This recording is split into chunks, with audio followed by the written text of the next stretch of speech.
welcome back. So let me finally explain the fingerboard markings on my newly built Bolero CBG. I mentioned in my last video that these markings are designed to help Laura, the owner of the CBG, accompany herself when she sings boleros. Now, when you boil down boleros to their most basic elements, you find that you only need 3 chords to play boleros: the 1 chord, the 4 chord, and the 5 chord, and not necessarily in that order. You're thinking, what does that mean?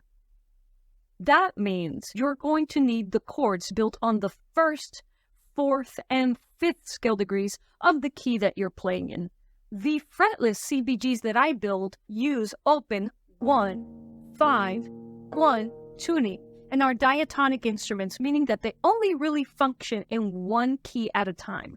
That key is determined by the pitch of the first and the last string, which are the same note in different octaves. So this all boils down to the following. To play a simple bolero accompaniment on a fretless slider with open tuning, you only need to know 4 slide placements. You'll need to know the slide placement of the 1, 4, and 5 chord. Let's take a look at my Bolero CBG's fingerboard. You'll notice that the fingerboard has 4 markings and not 3. The first marking is used when you are playing a minor key bolero. It helps to create the 1 chord of a minor key bolero. The second marking is used only when you are playing a major key, creating the 1 chord of a major key bolero. So in one song, you are either using the first marking or the second marking, but not both. You also notice that the first 2 markings are shorter than the other markings. This is my way of indicating only stop the last string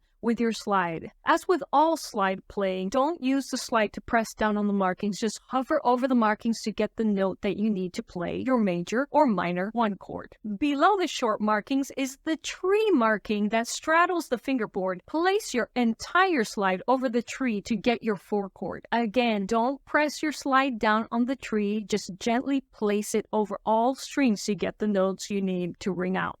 Below the tree marking is a simple line that straddles the fingerboard. This also indicates to place your entire slide over all 3 strings. This will give you the notes you need to play your 5 chord. I made the 4 chord and 5 chord markings visually different so that you can find them quickly on the fingerboard. Now, for those of you who are interested in making your own Bolero CBG or interested in playing boleros on your regular fretless cigar box guitar, here's some info that will help you find your 1, 4, and 5 chord without my special markings. The 2 short markings on the Bolero fingerboard line up with fret markers 3 and 4 on a regular fretless CBG. The tree marking lines up with fret marker number 5, and the last marking lines up with fret marker number 7. So in my last video, I played 2 boleros for you, which were Solamente una vez and Bésame mucho. I'm going to replay that footage for you, but I will include the chord changes on the screen so that you can follow along. Okay, so before we get to my bolero replays, let me show you what the picking hand pattern is, because you're going to need this information to play boleros. The picking pattern is the following. Thumb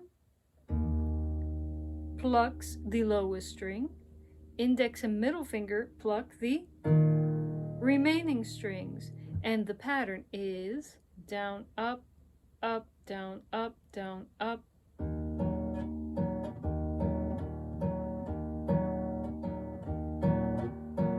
So no matter what chord changes you need to make, you just keep up that pattern. Solamente una vez amé en la vida, solamente una vez y nada más. Solamente una vez en mi huerto vivió la esperanza que alumbra el camino de mi soledad. Bésame,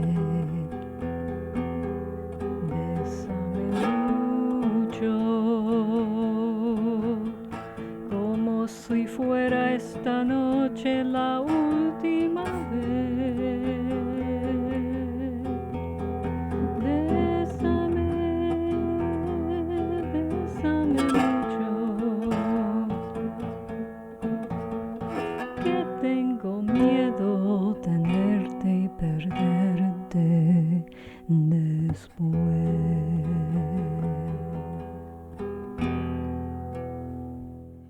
Okay, so if you have any questions about my Bolero CBG and its special fingerboard markings, or if you have any questions about the bit of music theory that came up in this video, please shoot me a comment. I taught music theory and ear training at the college level for many, many, many years, and I'd be happy to chat theory with all of you out there that have an interest. Okay, so don't be shy. Get your questions and thoughts out in the comment section. Okay, so I look forward to chatting with many of you, and I'll see you in the next video. Chaito. By the way, you'll notice I'm using one of my homemade terracotta slides. In this video, I am still planning to produce a video on how to make these slides, so stay tuned for that.